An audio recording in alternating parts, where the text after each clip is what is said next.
आज আমি আপনাদের শেখাবো ভোটার কার্ড ডিটেলস চেক কিভাবে করতে হয়।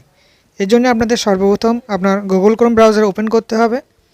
এখানে আপনার সার্চ অপশানে টাইপ করতে হবে ভোটার কার্ড ডিটেলস।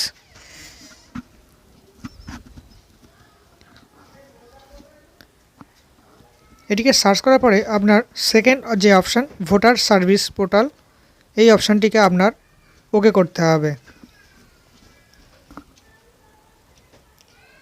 এবার আপনি দেখতে পাবেন যে ফার্স্ট সার্চ বাই ডিটেলস এই অপশানটি দিয়ে আপনার চেক করতে পারবেন, অথবা আপনার যে ভোটার কার্ডের এপিক নাম্বার আছে সেটি দিয়েও চেক করতে পারবেন।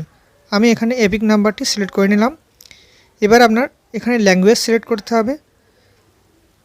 আপনি যে ভাষাটি চুজ করতে চাইছেন সেটি এখানে চুজ করে নেবেন। আমি এখানে বাংলা সিলেক্ট করে নিলাম। এবার আপনার এপিক নাম্বার এখানে ইনপুট করাতে হবে। আপনার ভোটার কার্ডের উপরের সাইডে এপিক নাম্বারটি দেখতে পাবেন, ওখান থেকে এখানে ইনপুট করাবেন। তারপর আপনার এখানে স্টেট সিলেক্ট করতে হবে। আপনি যে স্টেট বা রাজ্যে বসবাস করছেন সেই রাজ্য এখান থেকে সিলেক্ট করে নেবেন। এবার আপনার এখানে ক্যাপচা ফিল করতে হবে।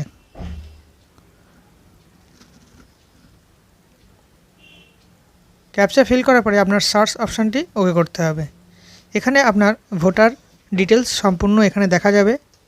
আপনার EPIC number, name, age, relation name, state সম্পূর্ণ তথ্য এখান থেকে আপনি দেখতে পারবেন।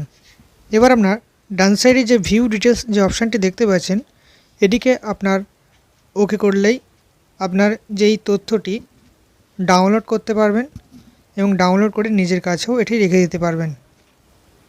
এবার আপনার এই নিচে যে ভোটার তথ্য প্রিন্ট এই অপশানটি আপনার ওকে করলেই ডাউনলোড কমপ্লিট হয়ে যাবে।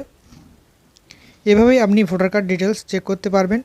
আজকের ভিডিও এখানে শেষ হলো। সবাই ভালো থাকবেন এবং সুস্থ থাকবেন, এবং এরকম ভিডিও পেতে চ্যানেলটিকে অবশ্যই সাবস্ক্রাইব করে রাখবেন।